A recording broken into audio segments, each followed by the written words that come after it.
Bienvenue dans Grand Paris pour notre deuxième émission spéciale Face à la campagne. Nous avons créé un petit club d'élus franciliens, d'hommes et de femmes de terrain qui, s'ils ne jugent pas, au moins commentent et donnent leur avis sur la campagne. C'est donc l'actu politique à l'aune des élus franciliens. Ils se retrouveront tous les lundis à tour de rôle puisqu'ils sont une bonne dizaine pour commenter et refaire l'actu politique avec nous. Sur ce plateau, Jean-Christophe Fromentin, bonjour. Bonjour. Vous êtes donc le maire d'hiver droite de Neuilly-sur-Seine, auteur d'un livre qui vient de sortir chez Bourrin, Le temps des territoires. Et puis, j'allais vous dire, vous avez la palme aujourd'hui puisque vous êtes le prix du Trombinoscope 2011, l'élu local de l'année. On vous félicite. Jean-Christophe Lagarde, bonjour. Bonjour. Vous êtes le député maire Nouveau Centre de Drancy.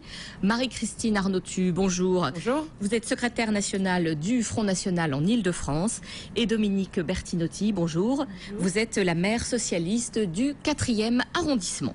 Alors, je dirais, avant qu'on rentre dans les sujets tout à fait hexagonaux, bien que tout soit lié, un petit commentaire sur la Grèce. Est-ce qu'il n'y a pas un terrible effet, je dirais, presque de miroir pour la France avec cette classe politique grecque qui vote le nouveau plan de sauvetage et puis la rue qui s'enflamme dans la nuit et qui refuse ça? Jean-Christophe Fromentin. Oui, vous savez, je crois que n'importe qui à qui on demande des efforts sans donner un horizon, sans donner une perspective, sans donner une perspective de sortie du tunnel, a des raisons d'être désespéré. Et je crois que ça doit nous interpeller, nous tous, élus ou ayant des responsabilités locales, en l'occurrence, pour que à chaque fois qu'on demande un effort, on soit capable de mettre en face un horizon, une perspective, quelque chose de positif. Autrement, quand les efforts paraissent tourner dans le vide et mener à rien, au pire ce qu'on vit en ce moment, au mieux de la résignation ou de l'indignation. Jean-Christophe Lagarde. C'est effectivement un effet miroir. L'irresponsabilité budgétaire des différents gouvernements grecs ont mis ce pays dans une sale situation et dans une situation désespérée, on le voit, et donc le peuple dans une situation désespérée.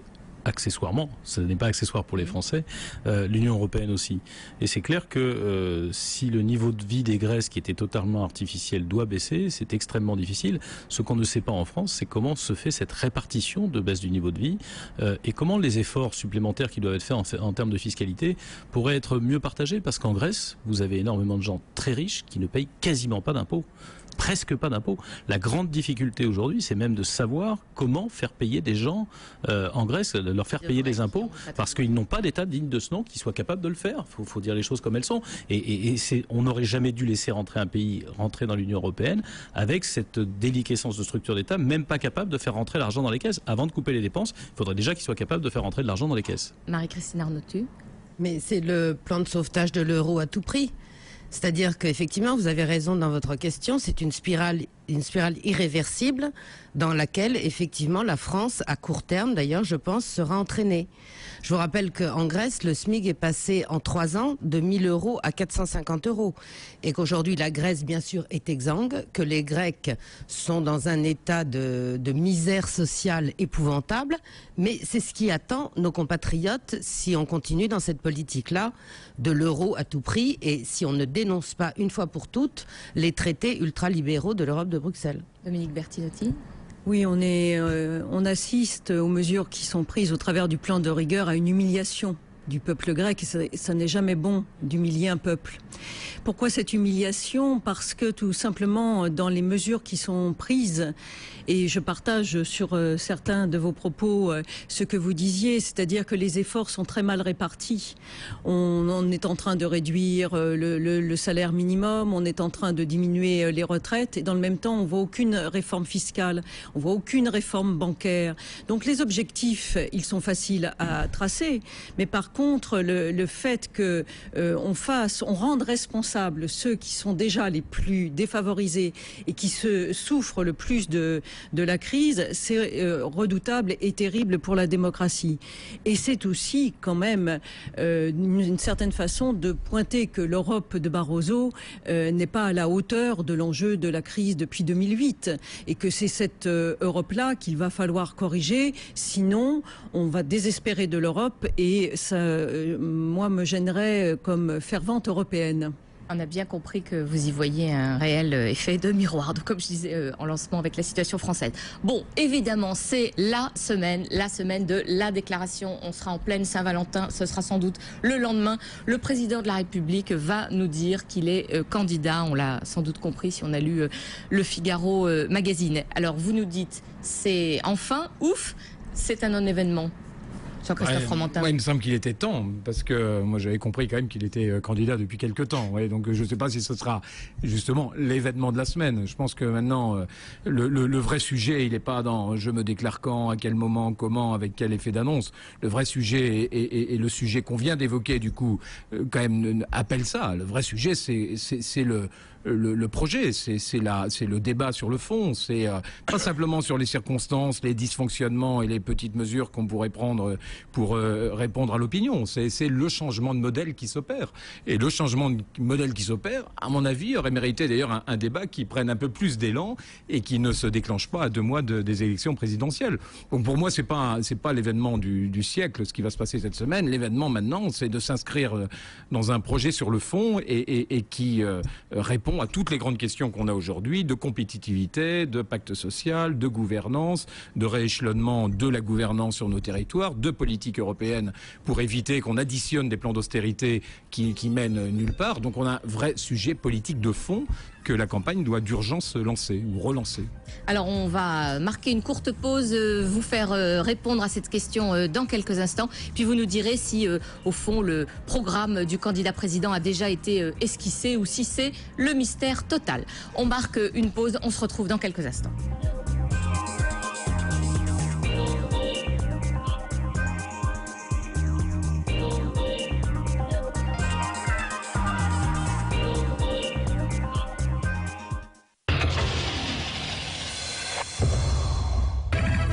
Aujourd'hui, dès 18h, le grand journal de BFM Business. Le premier quotidien économique du soir. BFM Business, numéro 1 sur l'économie. 14h11 sur BFM Business, on regarde ce qui se passe sur les marchés et les marchés se portent plutôt bien. Le CAC 40 est en hausse, plus 0,6% pour l'indice parisien, 3393 points. Les investisseurs plutôt rassurés par ce vote hier soir au Parlement grec, vote sur le plan d'austérité qui permet donc de débloquer la tranche d'aide de 130 milliards d'euros promise par la zone euro. Les futurs américains sont également dans le vert. On peut espérer a priori une ouverture positive à Wall Street. Le Nasdaq futur progresse de 0,6%. Le Standard & Poor's 500 futur est lui aussi en hausse de 0,7%. Côté valeur, à Paris, la plus forte hausse, c'est EDF qui prend un peu plus de 3% à 18,55 € grâce aux déclarations du gouvernement français en faveur d'une prolongation de la durée de vie des centrales nucléaires dans le pays. Plus forte baisse Alcatel, Lucent, après la très forte progression de vendredi dernier des prises de bénéfices sur le titre. Alcatel perd un peu plus de 2% à 1,64 €. BFM Business, Grand Paris, face à la campagne présidentielle, Caroline. Retour sur le plateau de Grand Paris donc pour cette deuxième édition de Face à la campagne. Ce sont des élus de terrain, des responsables politiques d'Île-de-France qui nous donnent leur avis sur la campagne présidentielle. Je rappelle que je reçois Jean-Christophe Fromentin, le maire d'hiver droite de Neuilly, Jean-Christophe Lagarde, député Nouveau Centre de Drancy, mais député maire bien sûr Nouveau Centre de Drancy, Marie-Christine Arnautu, secrétaire nationale du Front National Île-de-France et Dominique Bertinotti, maire socialiste du 4e arrondissement. Alors Jean-Christophe Lagarde, je vous pose donc la même question qu'à Jean-Christophe Fromentin. Donc c'est la semaine de la déclaration. Quel est votre commentaire à chaud ? C'est plus tard que Jacques Chirac, plutôt que François Mitterrand, donc il n'y a rien d'extraordinaire, entre guillemets, à ce qu'un président se présente dans cette zone-là géographique. La question qui se pose en réalité, c'est quel programme, quelle perspective, quel projet. Ce qu'on voit, et par exemple j'entendais Madame Arnautu dire c'est l'euro, c'est l'euro. C'est pas l'euro qui a dépensé de l'argent en Grèce. C'est pas l'euro qui a creusé le déficit de la France. Ces Non, 30 années d'irresponsabilité traité. budgétaire, pardonnez-moi, ces 30 années d'irresponsabilité budgétaire dans notre pays, plus en Grèce, où il n'y a ni recettes, entre guillemets, et beaucoup trop de dépenses, qui font ça. C'est pas l'euro qui est responsable de ça. Par contre, ce dont nous sommes responsables, c'est qu'en face de l'euro, il n'y a pas de gouvernance économique européenne qui, justement, permette de forger à la fois un outil industriel, un outil de production et un outil fiscal beaucoup plus rapproché pour éviter qu'on se fasse des concurrences déloyales entre nous.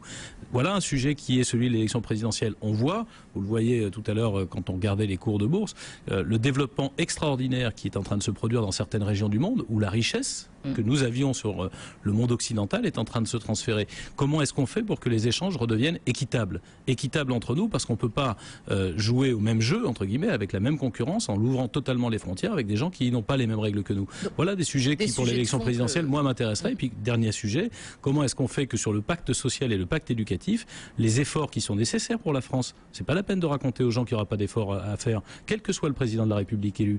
Eh bien, comment ceux-ci peuvent-ils être équitablement répartis et garantir à nos jeunes de trouver un avenir professionnel, une intégration dans la société? Alors, Jean-Christophe Lagarde, vous êtes donc du Nouveau Centre et normalement, tout le monde attend à la fois la candidature de Nicolas Sarkozy et le retrait de celle d'Hervé Morin. Je ne suis pas sûr que tout le monde attende le retrait d'Hervé Morin, étant donné les intentions de vote dans les sondages. Je ne suis pas persuadé que beaucoup de gens l'attendent. Je pense que ça va venir, il a voulu être candidat, après tout, c'est honorable. Il n'a pas rencontré le succès escompté. À partir de là, qu'il puisse retirer sa candidature dignement, laissons-le faire.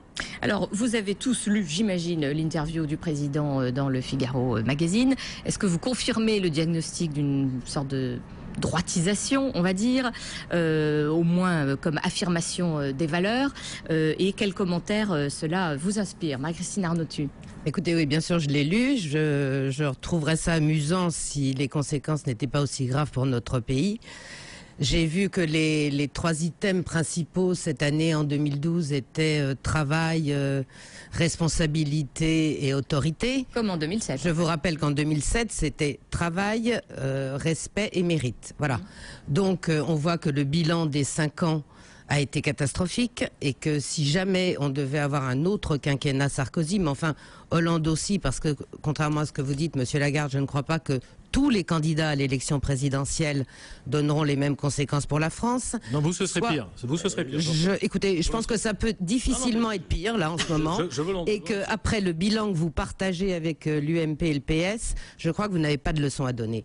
Je pense que soit nous mettons des protections raisonnables aux frontières de la France et non pas de l'Europe, soit nous dénonçons les traités, je répète, ultralibéraux. Il n'y a pas que l'euro, vous avez raison. Il y a aussi toute cette politique qui a emmené la Grèce dans cette situation aujourd'hui et qui demain entraînera la France dans des émeutes et dans une misère sociale.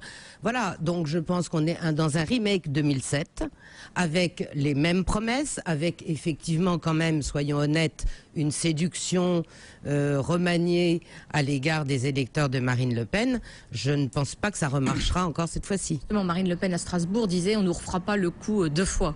Bien sûr. Mais en même temps, vos électeurs ne vous appartiennent pas, si je puis dire. C'est vrai, mais je pense que s'ils avaient pu se laisser séduire par un discours qui était effectivement très volontariste et qui était un copier-coller du programme du Front National en 2007, je pense que quand même, là, il y a un bilan.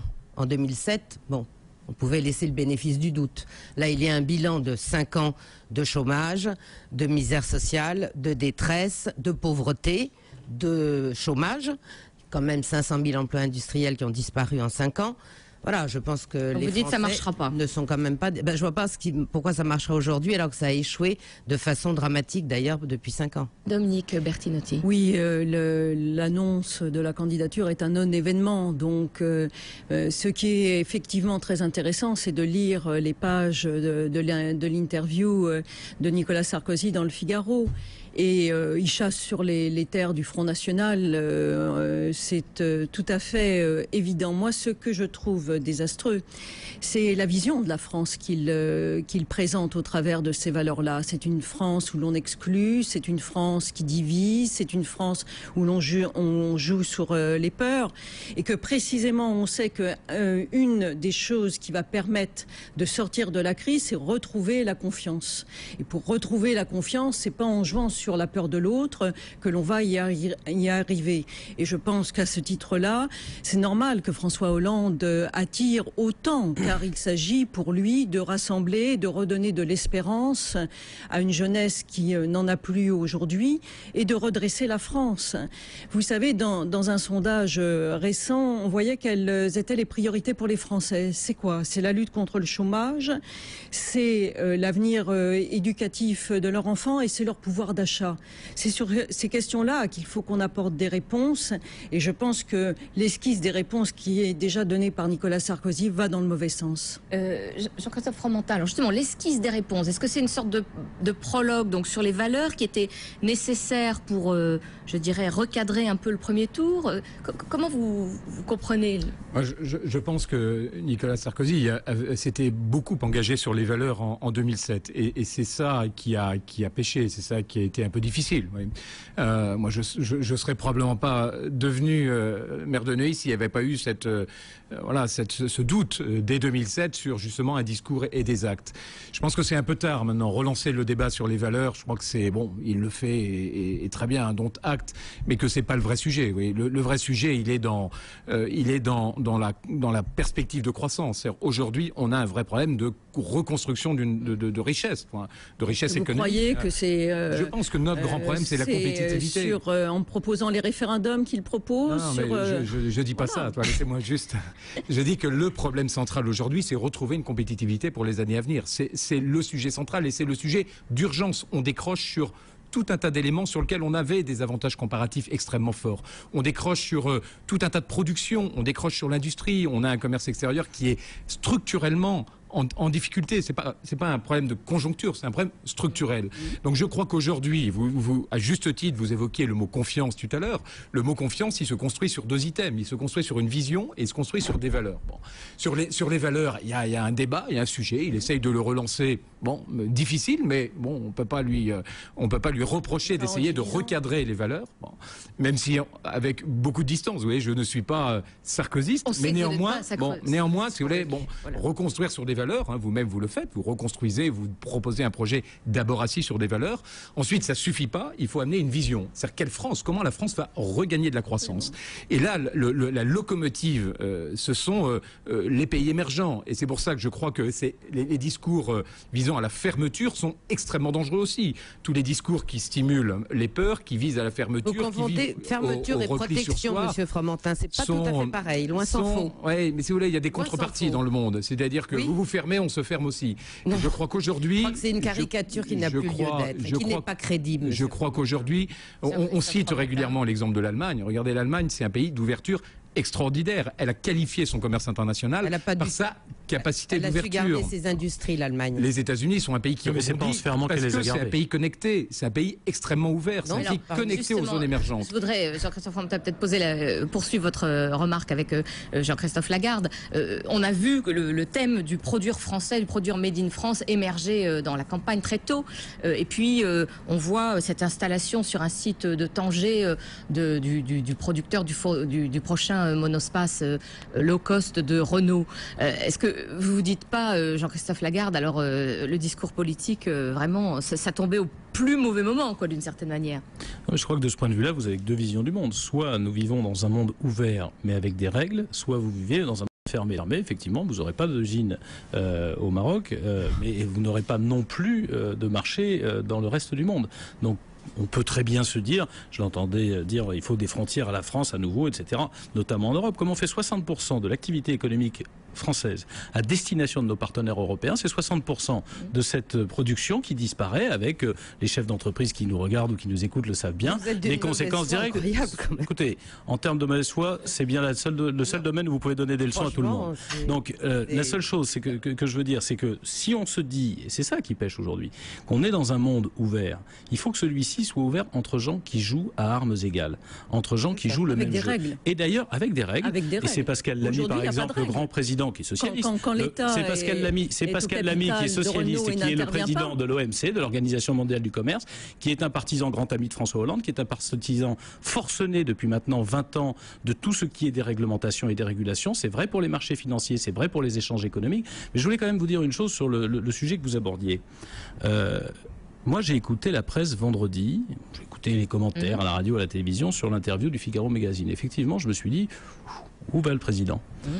Et puis j'ai quand même attendu de lire l'interview. Et je recommande à tout le monde de le lire. Parce que vous étiez en train de dire tout à l'heure... C'était ma première question. Est-ce que vous confirmez la droitisation ou est-ce qu'elle vous échappe ? Alors, écoutez, je suis contre un référendum sur tout référendum d'ailleurs sur l'immigration, parce que je pense qu'à ce moment-là, ça ne fait place qu'aux fantasmes et aux délires les plus invraisemblables de l'extrême gauche comme de l'extrême droite. Sur celui du chômage, je n'en vois pas l'utilité. Sur celui du chômage, je n'en vois pas l'utilité pour une raison simple, c'est que si il est élu président de la République et qu'il a une majorité derrière, il n'y a pas besoin de référendum pour appliquer ce qu'il dit. Mais sur le fond, parce que ça c'est la technique, et vous êtes en train de stigmatiser la technique d'adoption, qui très franchement ne me paraît pas souhaitable dans un cas, pas nécessaire dans l'autre. Non, pas du tout. Il dit sur le référendum, mais attendez, dites ce qui est écrit dedans. Oui. Il dit sur le référendum concernant le changement de droit sur l'immigration, je suis ouvert au débat. Et sur l'autre, il dit si nécessaire. Si les partenaires sociaux ne s'entendent pas, mais on sait bien que les partenaires sociaux ne s'entendent pas. Pas du tout, pas si. Alors, attendez, on va Dominique Bertinotti ne s'entendent pas. Non, parce que quand les choses sont tronquées, il ne faut pas laisser à un moment donné le réflexe pavlovien de dénonciation qui empêche le débat. Moi, je dis qu'il n'y a pas besoin, en l'occurrence, d'aller au référendum, mais sur le fond, qu'on avance vers la flex-sécurité dans un monde ouvert, et c'est ça le lien avec ce que vous disiez tout à l'heure. C'est-à-dire, ça vous paraît logique ? Ça me paraît logique, souhaitable. C'est d'ailleurs, je vous le ferai observer, c'est tellement fasciste que dit Nicolas Sarkozy, que c'est quand même ce qui est pratiqué dans les pays d'Europe du Nord depuis maintenant plusieurs décennies, que vous servez en modèle en permanence. Dominique Bertinotti et puis après Marie-Christine Arnautu. Dominique Bertinotti. Comme ça, moi je trouve très choquant. C'est la Suède qui est plutôt socialiste et social-démocrate. Parce que justement, vous évoquez le cas des pays scandinaves, c'est particulièrement intéressant. Parce que s'il est bien une chose que dans les pays scandinaves, on ne considère pas, c'est les chômeurs comme des assistés. C'est ça qui est très choquant. C'est-à-dire que quand on lit, écoutez, où est-ce que c'est écrit ? Mais lisez, il utilise même le terme d'assistanat. Oui, le terme est cité. Mais bien sûr que si. C'est en 3 lignes, vous avez les 2 termes. C'est-à-dire que tout le débat est en train de pointer une catégorie. Moi, je suis et vous êtes en tant qu'élu, donc vous recevez dans vos permanences des gens qui sont au chômage. Est-ce que vous rencontrez des gens heureux d'être au chômage ? Non. Jamais. Donc, allez laisser penser qu'on est dans un système où notre modèle social n'est que de l'assistanat et que les chômeurs sont quelque part profiteurs de ces aides sociales. Et je trouve ça profondément choquant. C'est bien ce que profondément choquant. Et je voudrais juste dire sur les délocalisations. C'est ce que vous dites, vous. Sur les délocalisations. Il doit y avoir, effectivement, le marché est ouvert. Mais comme il n'y a plus de règles, on y fait n'importe quoi. On peut comprendre qu'il y ait des mutations industrielles. Encore faudrait-il qu'il y ait des mutations industrielles qui soient provoquées sur notre territoire. Et le fait qu'on ne s'oriente pas vers tout ce qui est énergie renouvelable et qui est génératrice fortement d'emplois est regrettable. Vous citez l'Allemagne, mais l'Allemagne a en matière de croissance verte une dynamique que nous n'avons pas en France. Pourquoi ? Ça fait 5 ans que Nicolas Sarkozy est l'énergie éolienne a été multipliée par 13. Jean-Christophe Lagarde, c'est une contre-vérité absolue. L'énergie éolienne a été multipliée par 13, l'énergie solaire par 5. Là, on vous entend plus. Par cette majorité, pas par vous. Marie-Christine Arnautu, dans la lecture un peu différente que peuvent avoir Jean-Christophe Lagarde et Madame. Je crois que vous avez posé la question de la délocalisation pour Renault. Bon, Monsieur Carlos Ghosn a dit lui-même, il a annoncé 2 chiffres. Le coût horaire de la main-d'œuvre 4 € au Maroc, 30 € en France. Voilà, le problème, il est là. Que Renault ou dans des entreprises françaises aillent investir à l'étranger, mais très bien, tant mieux, ça fait partie du rayonnement international de la France et nous y sommes tout à fait favorables. Mais qu'ils mettent au chômage des travailleurs français au profit de travailleurs marocains, non pas tellement pour leur donner du boulot, mais parce que le coût horaire de la main-d'œuvre est moins cher, et beaucoup moins cher. D'ailleurs, M. Chérec s'en est félicité, puisqu'il a dit qu'il était ravi que les Marocains aient du travail, nous aussi, sauf qu'avant les Marocains, nous aimerions qu'une entreprise française fasse travailler les Français et produise en France. D'autant plus que ces voitures risquent de revenir en France et être vendues aux Français. Voilà, donc il faut effectivement des droits. On a compris vos raisonnements. On marque une nouvelle pause. On se retrouve dans quelques instants.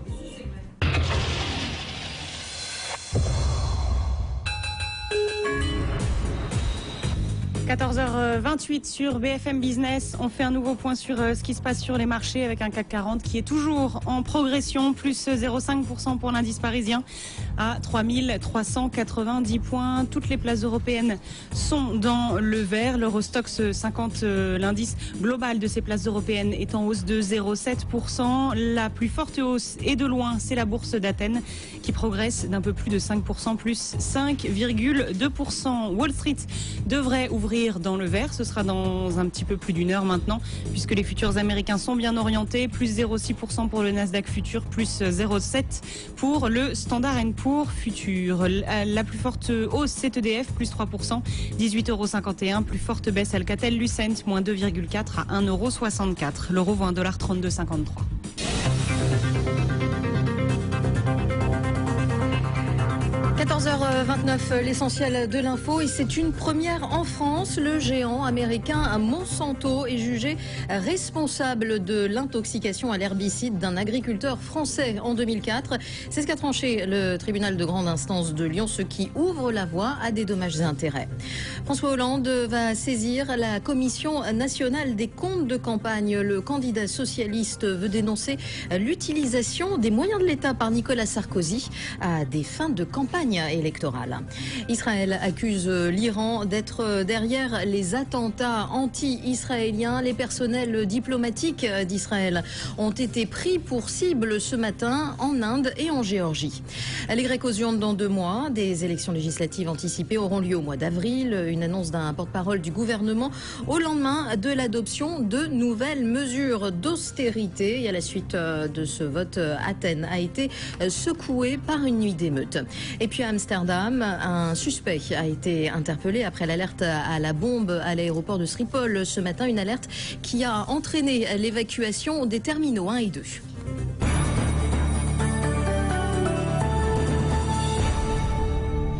« 14h30 sur BFM Business, le journal de l'écho avec Aurélie Blonde. Cette fois, le dossier grec semble se débloquer après le vote du Parlement ce week-end. Le nouveau plan de sauvetage devrait être adopté mercredi par l'Eurogroupe et selon Reuters, un accord avec le secteur privé pourrait être annoncé dans la foulée. Malgré ces avancées, il y a toujours beaucoup de suspicions des Européens à l'égard de la Grèce. C'est ce que nous disait ce matin Hervé Gouletker, responsable de la recherche marché de Crédit Agricole CIB.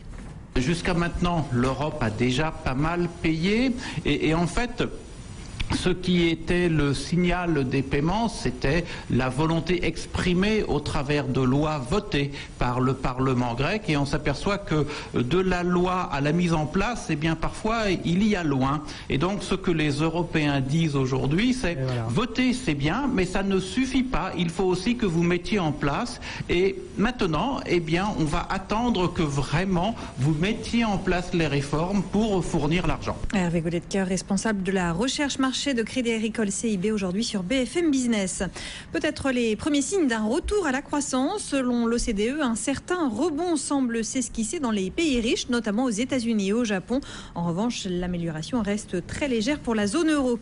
Dernier marathon budgétaire du quinquennat, le projet de loi de finances rectificative est débattu à partir d'aujourd'hui à l'Assemblée. Les débats devraient se cristalliser autour de la TVA sociale. Il sera question aussi de la taxe sur les transactions financières. À ce sujet d'ailleurs, la Commission des finances pourrait l'alléger. Elle propose d'exonérer l'épargne salariale et le rachat par les entreprises de leurs propres actions. De quoi alimenter encore le débat sur le nucléaire. Un rapport remis ce matin au gouvernement préconise de prolonger la durée de vie des centrales françaises. Selon le document, c'est la solution la moins coûteuse. Rapport qui va dans le sens de Nicolas Sarkozy. Le chef de l'État souhaite faire fonctionner les centrales au-delà de la limite de 40 ans. Les ventes à découvert sur les valeurs financières sont désormais de nouveau autorisées. L'AMF a mis fin à une interdiction instaurée en août dernier. 10 valeurs françaises sont concernées. France Télécom se renforce en Égypte. Le groupe a signé un protocole d'accord avec Orascom pour récupérer la plupart de ses actions dans l'opérateur égyptien ECMS Mobilil. À terme, Orange contrôlera la quasi-totalité du groupe. Il faut dire que l'Égypte est un marché stratégique, Anthony Morel.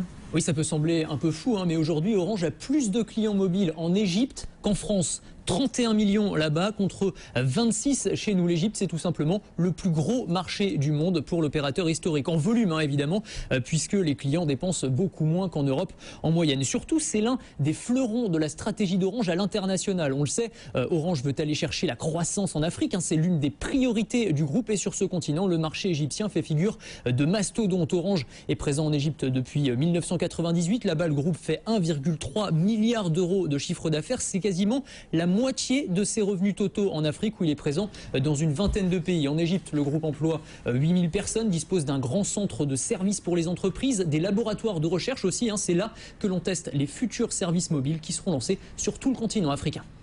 Opération réussie pour Vega. La nouvelle fusée européenne a effectué son premier vol ce matin. Au terme d'une mission d'1h30, elle a placé en orbite 9 petits satellites. Vega vient compléter la gamme des lanceurs européens aux côtés d'Ariane et de Soyouz.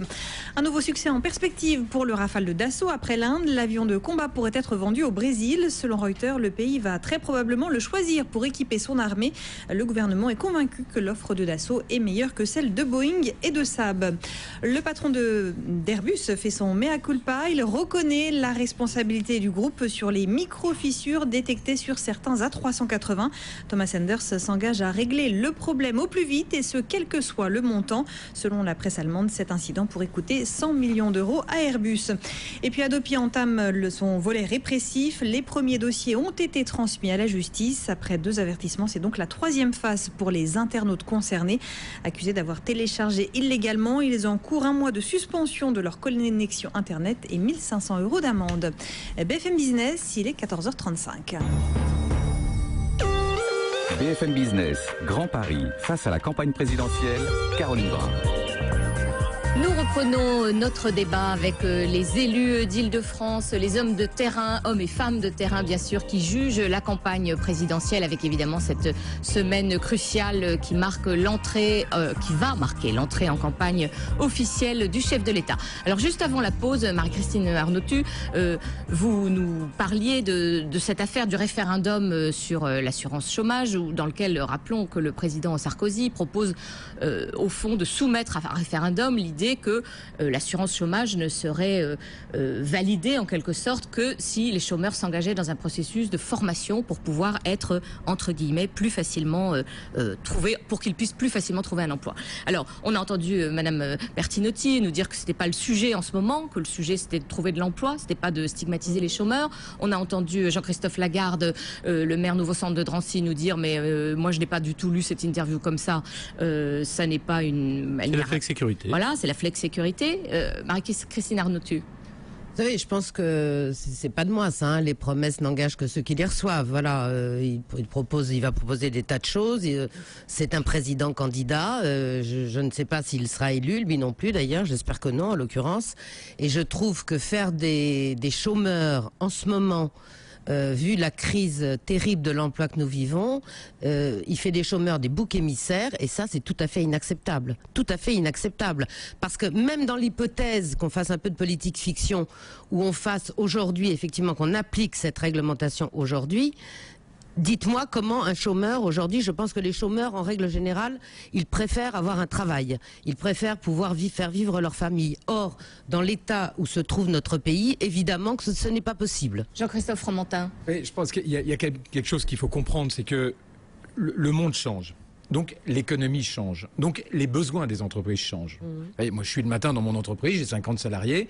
Je vois bien, je ne trouve pas les formations, je ne trouve pas à recruter les gens dont j'ai besoin. Donc on a d'un côté des entreprises qui ont besoin, pour être compétitives, de faire évoluer leurs ressources humaines. Et en face, on a des chômeurs qu'on peut regarder aussi comme un vivier, comme une chance, qui justement, s'ils sont formés, peuvent répondre à la demande qui est de l'autre côté. Et il faut qu'à un moment, on arrive à sortir un peu, vous voyez, de ces débats un peu stériles. On a des besoins dans les entreprises et on sait qu'on peut impulser des nouvelles politiques de compétitivité en rajoutant sur la production manufacturière des couches de ce qu'on appelle l'économie immatérielle, l'économie de la connaissance. Une nouveauté.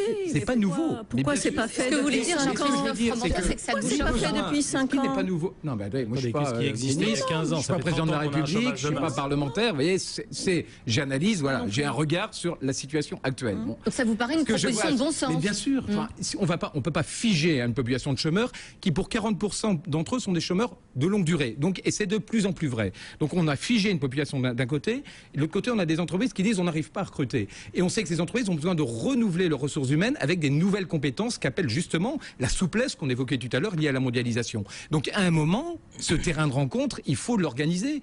Ça ne sera pas des réponses immédiates, ça résorbera pas le chômage en quelques mois, mais il faut qu'on engage cette réforme structurelle de réconciliation entre des chômeurs et le monde économique. C'est déjà la vocation de Pôle emploi, monsieur Fromentin. C'est déjà la vocation de Pôle emploi, c'est-à-dire de mettre en phase les entreprises et les demandeurs d'emploi. Or, si vous ne prenez que le chômage des jeunes, particulièrement des jeunes qui ont fait des études, qui sont à bac plus 6, 7, voire 10, et qui ne trouvent pas de boulot, et le chômage qu'on appelle des seniors, c'est-à-dire les plus de 50 ans qui ont été virés de leur entreprise et qui ont un besoin vital de retravailler, il y a quand même une connexion qui ne se fait pas depuis 5 ans, pour ne prendre que les 5 dernières années. Donc, le sujet que j'évoquais, il faut organiser cette connexion et cette réconciliation. Je dis que c'est une mesure fallacieuse, madame. Aujourd'hui, on va prendre les chômeurs, de même qu'il y a quelques mois, d'ailleurs, monsieur Wauquiez avait pris les bénéficiaires du RSA comme bouc émissaire. Le président en parle aussi dans son interview. Je trouve qu'aujourd'hui, dire que les chômeurs, alors bien sûr qu'il y a de la fraude, ça peut-être, mais dire que les chômeurs et les gens bénéficiaires du RSA sont en gros des flemmards, ils ne veulent pas aller travailler, est totalement inacceptable. Totalement inacceptable. Oui, on voit bien la caricature qui est faite à l'extrême droite ou à gauche de cette affaire. Monsieur, je ne suis pas d'extrême droite, vous devriez le savoir, nous avons siégé 12 ans ensemble. Vous étiez à l'extrême droite déjà au Conseil régional. Madame Bertinotti dit qu'elle est bien de gauche. Vous étiez déjà à l'extrême droite, effectivement, au Conseil régional. Vous avez raison, vous n'avez pas changé, je vous en félicite. Jean-Christophe Lagarde, l'heure tourne, donnez-nous votre point de vue. Écoutez, ça n'intéresse personne, donc revenons-en aux chômeurs, puisque pour une fois, il vous intéresse. Jean-Christophe Lagarde. Il se trouve simplement que, puisque vous faites venir des élus locaux, il faut regarder les choses comme on peut les voir localement. Je vous donne un exemple. On distribue très mal le courrier en ce moment, la Poste n'y arrive plus, parce qu'elle ne trouve pas de facteurs à recruter. De facteurs, il ne s'agit même pas de formation. Moi, avec les services de la ville, on a fourni un certain nombre de CV. 15 candidats se disent motivés pour se rendre le jour du recrutement. Sur les 15, il y en a un qui y va. Regardez les chiffres. Vous avez aujourd'hui à peine 10% des chômeurs qui sont en formation. Quand on met 25 milliards d'euros, en grande partie venant des régions que vous contrôlez pour l'essentiel, 10% seulement des chômeurs sont en formation, 75% des chômeurs, et vous le dites, il y en a 4 sur 10 qui sont des chômeurs de longue durée, qui n'ont pas la formation professionnelle qu'il leur faut. Si on ne dit pas qu'on change le système et qu'on fait en sorte, qu'un chômeur qui est dans une activité, c'est un système qui gère le chômage de marche depuis 30 ans. Quelqu'un qui est dans un secteur d'activité qui a changé, doit changer de métier, mais il faut arrêter de gaspiller 25 milliards d'euros sans que nos chômeurs puissent être formés. 10% des chômeurs en formation, c'est scandaleux. Et ça n'est pas de la responsabilité, pardonnez-moi, du gouvernement, puisque c'est la région qui gère la formation continue. C'est ce que je viens de dire. Deux déficits. Aujourd'hui, il y a 2 déficits. Que ça soit en Allemagne ou que ça soit dans les pays scandinaves, il y a un dialogue avec des syndicats puissants qui existent. Il y a la volonté d'avoir une vraie démocratie sociale, c'est-à-dire où effectivement il y a des partenaires, État, patron et syndicats représentatifs qui fonctionnent ensemble. Quand on voit comment la réforme des retraites est passée en force sans aucune concertation, on a un véritable déficit démocratique. Donc, si vous voulez que le chômage ne soit plus perçu comme une forme de dégradation sociale, aujourd'hui c'est perçu comme cela, vous le savez bien. C'est vécu comme ça. Et c'est vécu comme cela.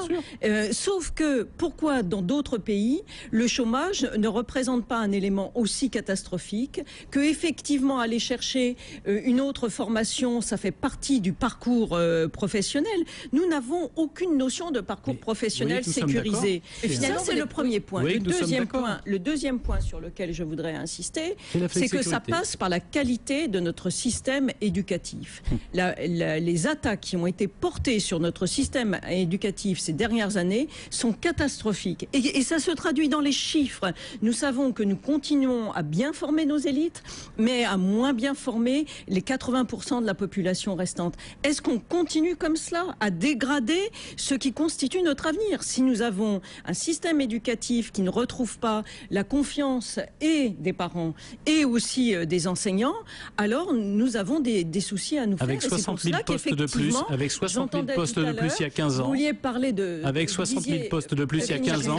Attendez, puisque le changement de modèle, effectivement, il faut que la crise soit l'occasion de changer de modèle. Très brièvement, parce qu'il faut qu'on conclue sur un autre sujet. Il y a 15 ans, sous Lionel Jospin, on sortait 150 000 jeunes du système éducatif sans aucune qualification, aucun diplôme. 15 ans plus tard, c'est la même chose. C'est pas plus ou moins d'enseignants qui comptent. C'est est-ce qu'effectivement la formation professionnelle fait partie directement intégrante de la formation de base? Bien sûr que si, puisque c'est l'inadaptation au monde de l'entreprise qui pose ce problème-là. C'est pas de recruter 60 000 postes qu'on ne fera pas parce qu'on en a pas les moyens. Alors je voudrais quand même, pour terminer, qu'on revienne sur quelque chose d'important, qui est l'affaire des parrainages, et notamment concernant le Front National. On a entendu François Bayrou hier sur France 2 et ce matin sur Europe 1 dire que si vraiment Marine Le Pen ne réunissait pas ses parrainages, les partis devraient se rencontrer. On a donc compris pour, en gros, distribuer des parrains possibles.